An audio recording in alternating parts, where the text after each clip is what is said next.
Okay, so this topic's on something called oxidation numbers, and I've actually been doing this the entire time I've been teaching you, and I haven't actually told you it.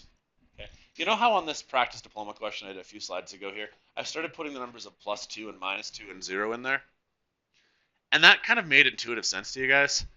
Those are actually oxidation numbers, essentially. And what I need you guys to know is that they're your charges. It's a way of keeping track of where electrons are. And it works in many cases to know what the charges on ions happen to be. But I've got a few more rules we're going to use today and add to it. But hopefully I've actually done a pretty good job without even knowing it of already pre-teaching this lesson.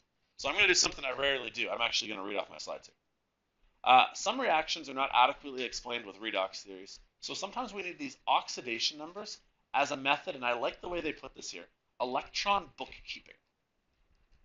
You guys recall one of the first things I would have talked about is the idea of we need to make sure that we do not break the law of conservation of charge. You can't just have electrons just randomly vanish or appear. And so these numbers that I've been writing on top of things, which we're now actually going to give a word to, we call them oxidation numbers, they're essentially a way of keeping track of charges. If something goes from a +2 to a 0, it must have gained electrons. If something goes from a +4 to a +5, it must have lost electrons, right? And all we're trying to do is just keep track of, well, where are the electrons? So I want to use this word right here. The oxidation state or the oxidation number, we sometimes call that the apparent charge, okay? Because here's the thing, and sometimes in compounds, maybe it's not really fair to assign things a charge anymore because they've lost or gained their electrons. So sometimes we use this word, the apparent number. And I've got that written down here. Sometimes this number is the same as the charge. Okay. For example, when I did tin, or no, when I did zinc, what's the typical charge on zinc? 2 plus. Normally that's going to be the case, but I need to warn you guys in advance that that's not always true. Okay. Sometimes you're going to get some oddball ones, and you're going to be like, hang on, is that an iron with a 4 charge? What? How's that possible? Or what we're going to come across in an example right here. I'm going to go back and I'm going to do this one that I skipped here.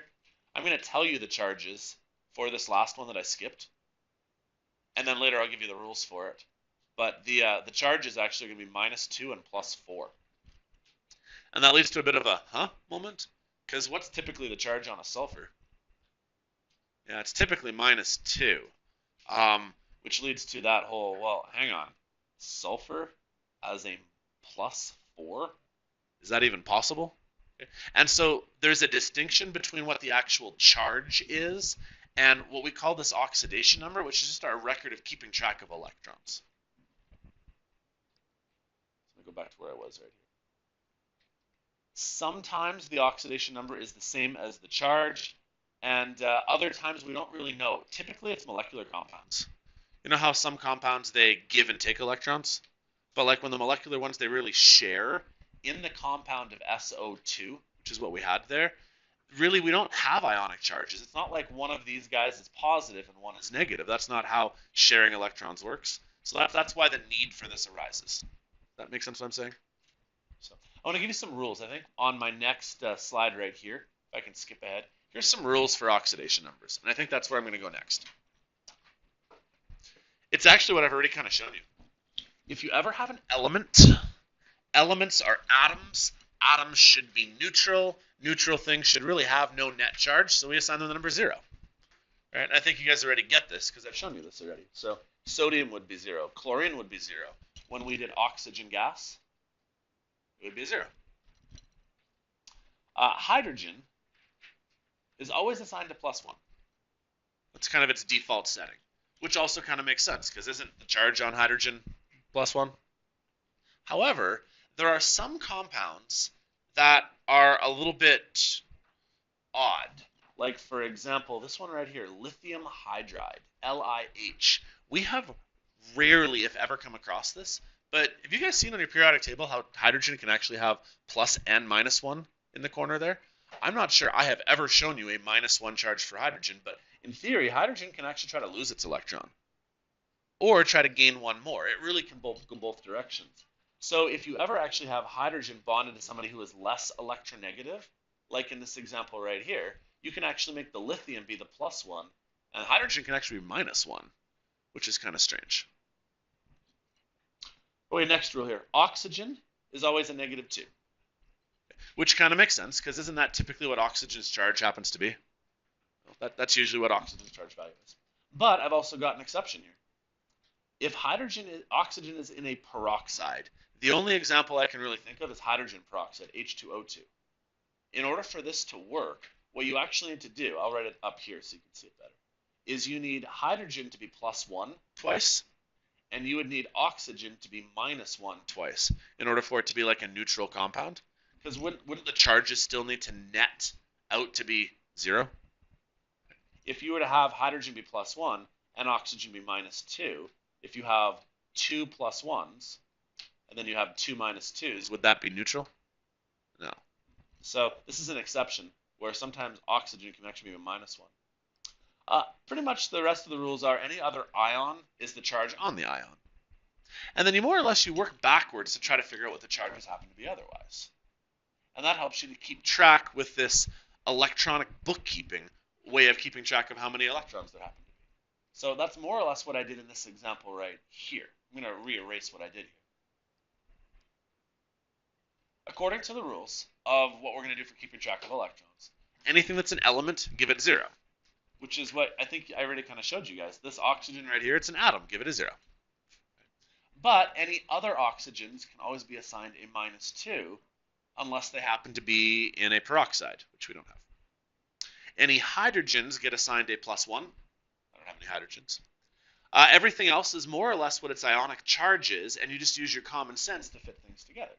So like since zinc is a +2, right, that's its charge on zinc, then sulfur has to be a -2. Also, it's normal charge, right? And over here, if oxygen is -2, zinc has to be +2. Maybe now this explains how in the world did I manage to suggest that zinc was supposed to be +4 then? Why? So go ahead, say it. Yeah, it needs to be balanced, right? So since you have 2 -2s, well, then this sulfur has to be +4. Does sulfur in a covalent bond actually have a charge like that, though? No. Which is why the words are used different. This is an apparent charge. It's not actually its charge, but that's what we're going to call it. It's an apparent charge. But now it's actually easier to see, because now the sulfur went from -2 to +4. And if you go from -2 to +4, clearly you have lost electrons. Not only that, this should also hopefully work. I want to try something. Erase all of this and start from scratch. How many electrons are lost? Can we keep track of that even? We went from +2 to +2 for zinc. Nothing changed, right? If I were to change to sulfur, I believe we said it went from -2 up to +4. If you go from -2 to +4, you must have lost 6 electrons. However, I'm going to times that by 2. Anybody know why I'm timesing it by 2? Because of that. Right? Each sulfur atom would have lost 6 electrons. But the reaction calls for 2 of them, so I should have lost a grand total, I hope this works out, of 12 electrons. Well, if the law of conservation of charge actually holds, somebody needs to then gain 12 electrons. So let's try oxygen. Oxygen went from 0 to -2. I forgot how this one's going to work here. 0 to -2. Which would normally be 2 electrons gained. However, see how there's a 3 sitting right here and a 2 sitting right here? Boy, this one's not going to work the way I was hoping it would. The math's still here. I don't think I'm just going to explain it well, though. 3 times 2 is 6, which is 12 electrons gained. But I don't know if that's going to make sense there, because you might be saying, Chris, why are you just randomly timesing the 3 by the 2? But that's kind of where it's coming from here, though, is that there were 3 oxygens right here. Oh, I got a better way. I can show this better. Hang on. Let's just focus just on the first one. You guys will see this. Okay, before I go any further, is everybody clear, though, as to why in red I'm doing 12? Anybody lost on that? Because So I guess think of it this way. If this molecule right here calls for there to be two of them, and the two of them, each of them involves one zinc. So like you have two zincs and two sulfurs. So that's why I'm timesing by two, because for my sulfurs, this sulfur from here to here is going to lose 6 electrons, but there's two of them. So that's why there's 12 total. Because there's the two at the beginning. Don't focus on the ending. Let's ignore the ending for now, because I think if I just focus on the beginning, I can show you this better. How many oxygens are there? Well, there's actually 2 right here by 3 right there. There's actually 6 total, because what you have is an oxygen, oxygen, a second oxygen, oxygen, a third oxygen, oxygen. Can you guys see how right here there's a total of 6 oxygens? Each oxygen is going from a 0 to a -2, which means it is gaining 2 electrons, which means we actually also still have a total of 12. So let's not focus on the second half of the reaction. Let's just focus just on the first number. The 2 of these and the 3 by 2 of those actually makes the math work out. If you didn't follow that, don't stress over that. I'm covering that later, actually. I was just trying to jump a little ahead. Anyways, let me go back to my notes here. This is basically the biggest concept then of the whole thing. When you're assigning these numbers, hydrogen is 1, oxygen's -2, atoms are neutral, and for the most part then, everything else just has to be a net 0. So if you have like a neutral compound, you better make it add up to 0, which is why when we had SO2, if oxygen's -2, sulfur better be a +4. -2 and a second -2 means that better be a +4 for it to equal. Does sulfur actually have a charge at +4 though? No, it's not ionic. So I've got a whole bunch of slides here that go through some rules on there that you guys can read later. But I figure why don't we hop right into this example then? And then after I do that, I'd like to go back to those some old diploma questions I was showing. So let's just go right to this one here. Let's practice finding oxidation numbers. I'll do it with you guys. Hydrogen, +1. By default, what does that mean chlorine has to be? -1. Isn't that the charge on chlorine probably anyways? Seems logical. Magnesium? I don't know. Probably seems best it's +2. Because then what would that make the charge on bromine? Okay, 2 that were pretty easy. Now we're challenging one. Now I've got 3 items there. I can still do this. What would the charge on hydrogen be? +1. I don't want to do sulfur just yet. I'm going to come back to sulfur. Because if oxygen is -2, we now need to like reverse engineer this and figure out what the leftover bit is. If I have 2 +1s and 4 -2s, this gives you +2. That gives you -8. How much would the sulfur have to be? +6. Is that normally what we think of when I think of sulfur's charge being +6? We normally think of it being +2. However, think about this for a sec though. If you guys know your periodic tables, I'm going to draw just a little rough one over here. Here's a rough periodic table. Sulfur is, can't see where sulfur is anymore, Darian. Sulfur's right about there, I think. If we were to count it up, normally we'd work backwards 2 columns and say that sulfur is in the -2 column. But if we started counting from the other direction, couldn't we say there's like 1, 2, well, this is probably further up, 3, 4, 5, 6. Couldn't we count it the other way and kind of consider it to have a +6 charge? That's probably not typical that you'd consider to be a +6. -2 is more likely, but this actually kind of makes sense, doesn't it? Okay, let's keep working. NH3. Well, if hydrogen's going to be +1, nitrogen will be -3. That makes sense. Water, +1 and -2. Okay, we haven't come across this one until now. This is I think they're called metal hydrides, where you start with a metal, but then you're ending with hydrogen. Very, very rare kind of compound. Sodium's +1, and this is the exception for hydrogen. It is -1. I don't know why the 3 is big here. This should have been a smaller 3. But this is going to be a -2 and a +3.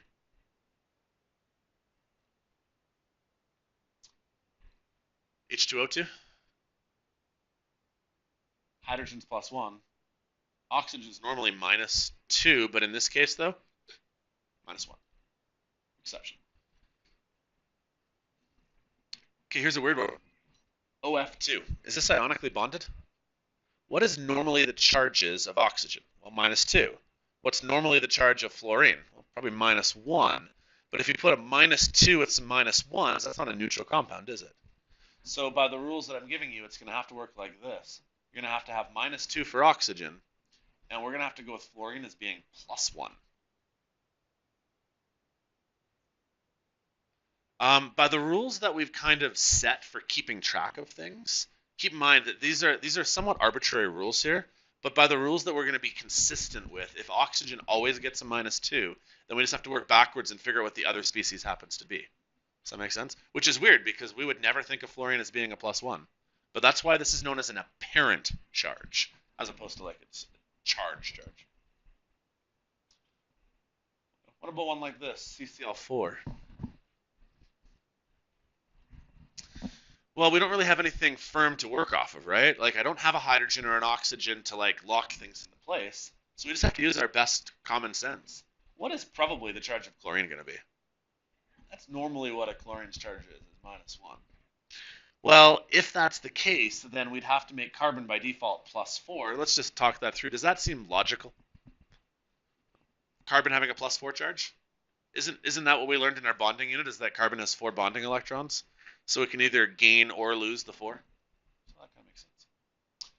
This last one right here, they didn't format properly. So can you rewrite these before we try this? This was meant to be the ion HCO small 3 with a negative up in the corner. That's what it was intended to be. This is supposed to be a bicarbonate ion, HCO3 with a negative in the corner.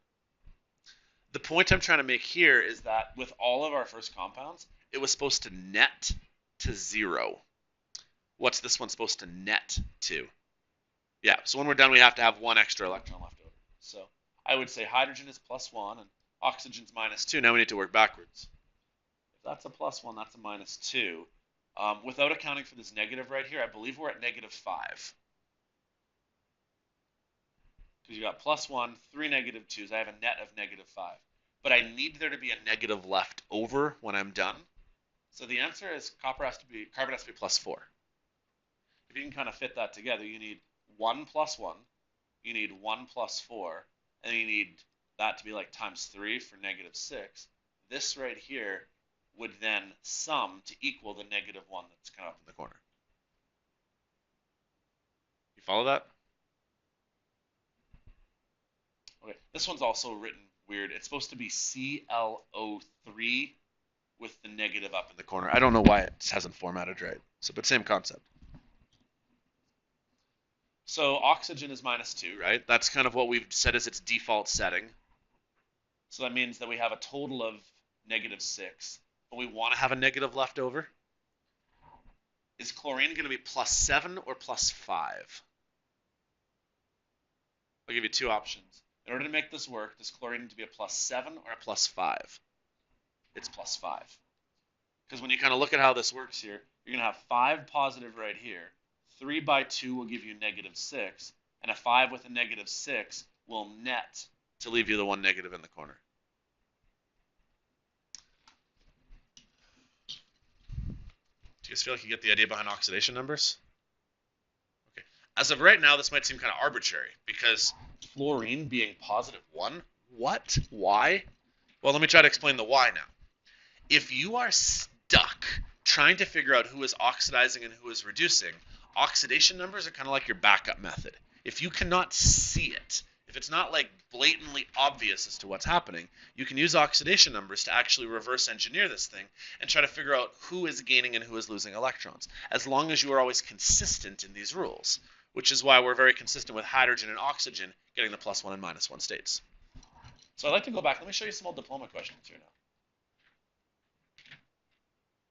So here's one where it's basically just testing your knowledge of oxidation numbers. It's just asking, what is the oxidation number of the metals? And so it gives you this nice big blurb up here, but really the blurb is not really that relevant. What's the oxidation number of sodium in this metal here? Well, if oxygen is a -2, because that's what we've said that that's its default state. then wouldn't sodium have to be a +1 to make it fit? And this actually makes sense because sodium does have a charge of +1. What about if you had liquid sodium somehow? I know liquid sodium is kind of weird. When have we ever worked with liquid sodium? But okay, go with it. Why is it 0? It's just an element in its atomic form, yeah. What about iron in its atomic form then? Same thing, 0. And then in this example right here, if oxygen is -2, 3 minus 2s means we need 2 plus 3s. That makes sense. I'd like to, though, use that to help us maybe with this equation right here. It might be obvious then as to who is changing states. I mean, I think it's pretty clear iron's being reduced, because the first thing we learned about is that iron being reduced means you cut off the oxygen, and hey, look, now you got iron solid. But using these numbers, it might help you figure things out. Okay. I'd actually like to show you how we can actually find redox in combustion, for example. I'm going to write a quick example. I'm going to do CH4 plus O2 going to CO2 plus H2O. This is your standard combustion equation. You need to do this to balance it, by the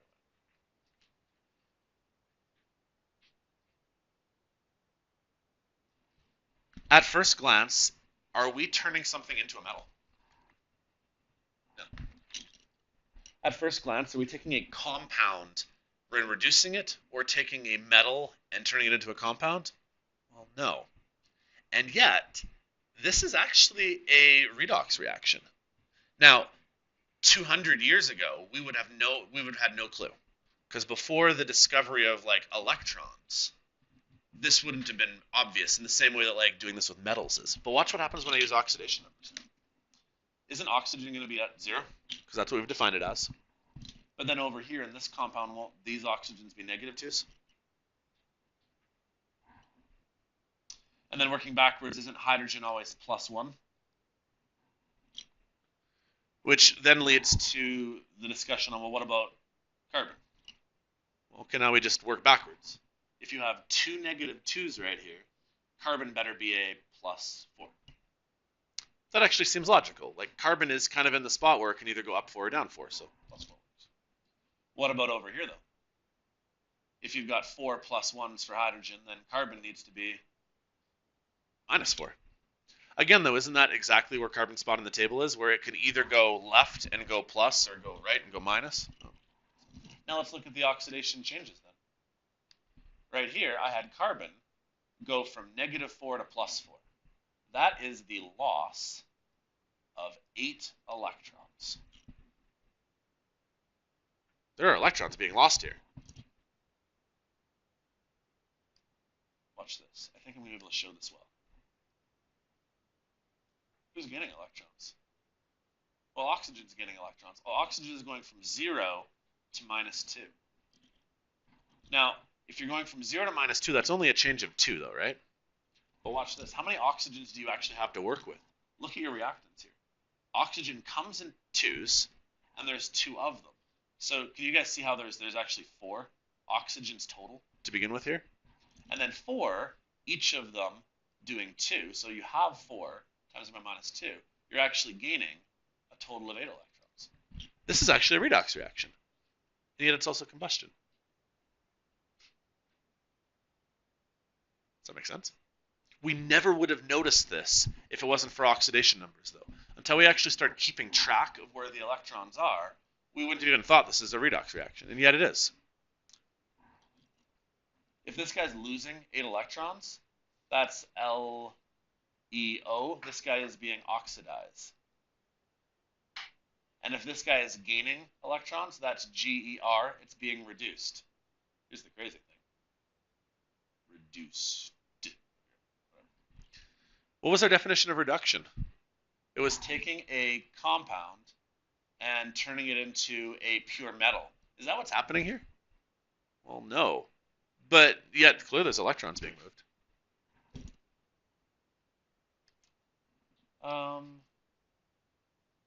Let's try this one here.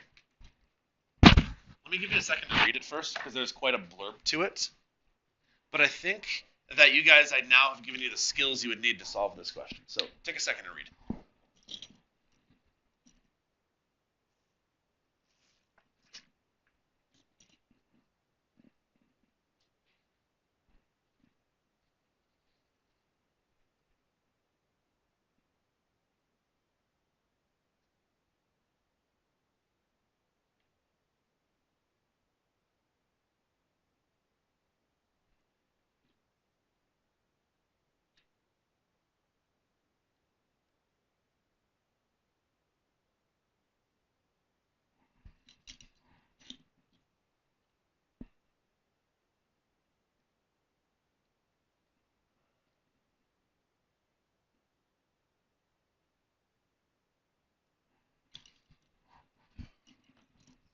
So the reaction that we really need to focus on, this was 2 questions, by the way. I'm only asking you one of them, but they really want you to focus on this equation right here.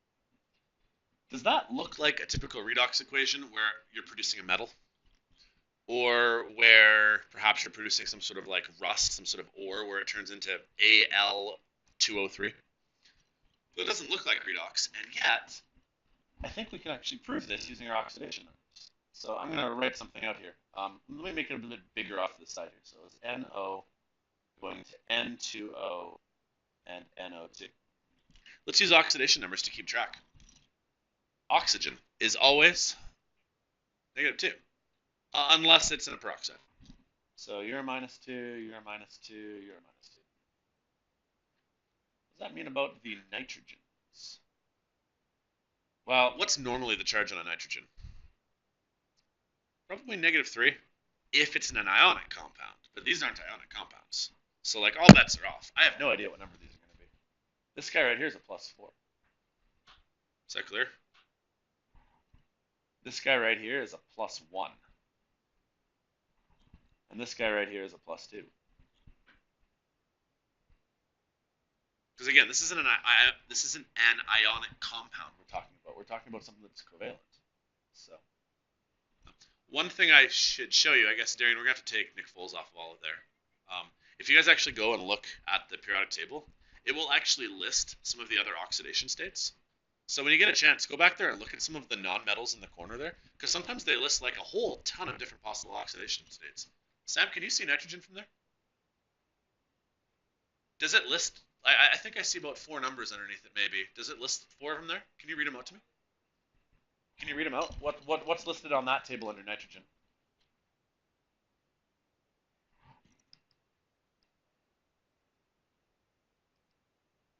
So you said -3, +3, 4, and 5? +2.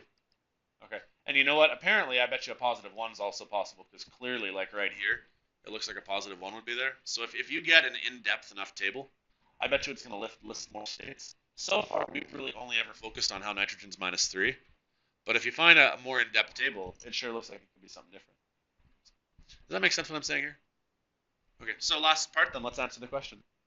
What's happening? Is this disproportionation or oxidation? What the heck is disproportionation? It's where it can both go up and down. Now, the most common examples I've given you would be like, say, iron 2 plus that goes up to the 3 or down to the 0. But here, is this nitrogen not going down to 1 and yet up to 4? Okay. So that's why it's going to be disproportionation. And then it's nitrogen that gains and loses. Okay. Nitrogen both went up and down in terms of its electrons. You wouldn't normally think of that as a redox equation, though, would you?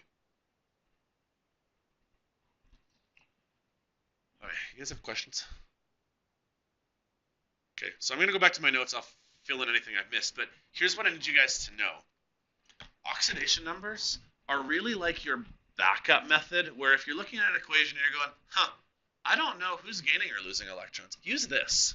You're already kind of doing this anyways. I've already led you to this point of writing numbers out, but now you have a few more rules to work with, especially if you don't always have ionic compounds. If you have ionic compounds, it's usually pretty easy. Use their charges. But if you have covalent compounds like NO or N2O or NO2, well, then this is actually a pretty powerful tool for figuring out who's going to gain and lose electrons.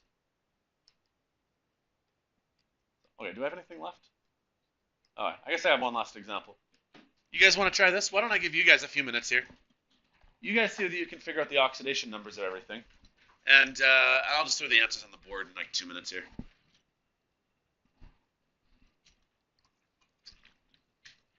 And then I think we'll call it a day. I think we should walk down and see whether there's any extra pancakes. We'll give them like our best, like, cheese.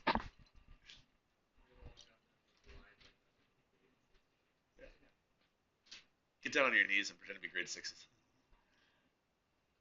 Because like they're only about this tall, right? Put your shoes in your knees and then like, I'm in grade six. Oh, you know what I'll do? I'll tell them that we have like 14 new grade 6 students transferred from a new school.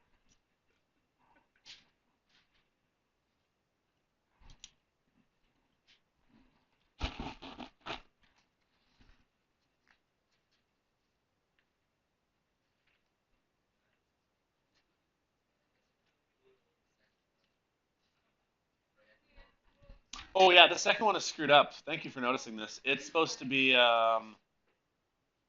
that's not supposed to be there. That'll explain it. There's not supposed to be a 2 there. Otherwise, hydrogen peroxide is turning into hydrogen peroxide, and that doesn't really make sense. That should have been water. Sorry.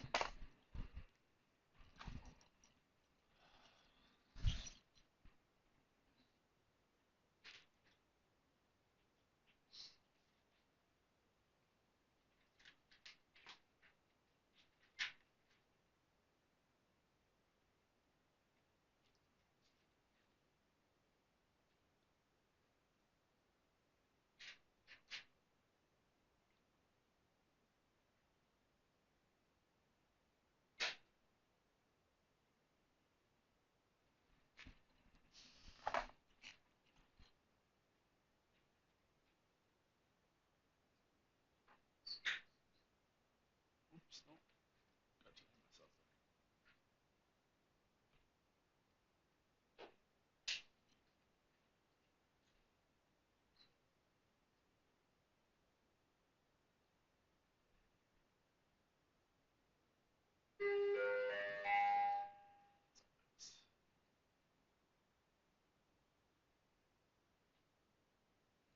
I got all the answers up there, if you haven't beaten me to it.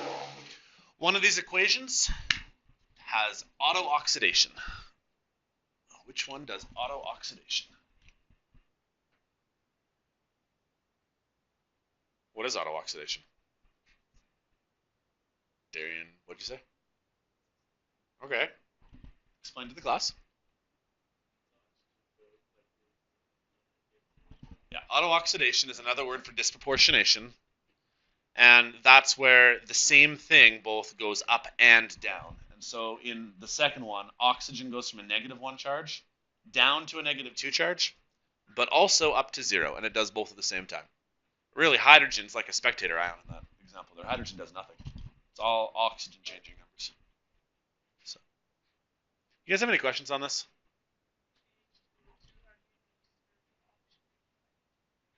For the H2O2 one right there? So hydrogen is always +1 unless it's in unless it's the second part of an ionic compound, and oxygen is always -2. But its one exception is hydrogen peroxide, where it's -1. Do you remember that from a previous slide there? Those are the only exceptions we have. So, okay, so quick summary then. What are oxidation numbers? Well, oxidation numbers are essentially their charges. But they're not actually charges, because sometimes we're going to be talking about nonmetals and we're going to talk about like the apparent charge. Because really in molecular compounds, you don't really have a cation and an anion in that sort of way. But we can try to figure out at least who is gaining and losing electrons. This is a tool, okay? You would use this in like sometimes I'll use this analogy. This is the in case of emergency break glass. Okay? If you cannot for the life of you figure out who is being oxidized or reduced by just looking at it, because hopefully by now you're getting better at it. Okay? If I were to ask you in the first example who is being oxidized, hopefully you know it's zinc, because zinc started as a metal and is no longer a metal. And if I asked you who is being reduced, you'd be able to say, well, look, hydrogen is being produced. Hydrogen's being reduced. But like in the second example, If you can't see it, then you use oxidation numbers. It's a great backup method. And honestly, I think some of you guys I've already been kind of training you to like do this anyways. So now there's two ways. Figure out who gains and loses electrons through oxidation numbers, or if it works, figure out who produces metals or who produces ores. So, does that make sense? Okay. We have a weekend coming up. Just so you guys are aware for the plan for next week. Monday, we're going to do one more lesson. I'm going to give you some more tools for how to write and balance equations. And that's the first half of our unit. The first half of this unit is very theory-based, where we're going to talk a lot about definitions, a lot about how to write equations. And so I'm going to give you some more tools on Monday about how to write and balance equations. And then Tuesday, we're going to have a work day. Wednesday, we're going to do a quiz. Okay. After that, the second half of our unit then is all about the application, which I've already kind of given a little bit of foreshadowing of. Where's the application of electrochemistry? What do we make? Batteries. Yeah, right. I mean, these reactions on their own, okay, fine. We now know that electrons move. But that's where the main concept is here's item A, here's item B, and an electron is going to move from this hand to this hand. I'll even use an example. Here's an electron. It needs to go from here to here. Loss of electron, gain of electron. But what if rather than going directly here, it went to there, pass it around. Let's get going. Kevin's not paying attention. And you got to make sure it hits my left hand here, otherwise this whole analogy doesn't work here. Ah! Okay. Did it end up going from my right hand to my left hand? Yes. There was still a loss of electrons and a gain of electrons. But if we can run it through a wire, which we call a circuit, if we can run electrons the long way around a circuit, now we can generate electricity. And I started our unit by discussing this. This is really one of the greatest inventions, I think, that mankind has come across, is the ability to make portable electricity. I mean, we've had electricity for a number of years, but really the advent of batteries, especially in the last decade, has been incredible. Right? The fact that we can put a battery in your cell phone that lasts for 12 hours, that didn't exist 10 years ago, not like this. So, does that make sense? So that's where we're going to finish our unit. We're going to talk about the applications of how if we send the electrons the long way around the loop, it's useful. Okay, you guys are bored of me. I'm done. Okay, work on either your lab, work on an assignment, work on English or something. I don't know. But you guys are caught up on English finally? Okay. Okay, so Daniel, you work on English. Everybody else, you have some chemistry to work on. Okay, sounds good. All right, let's go see whether we can steal you guys some pancakes.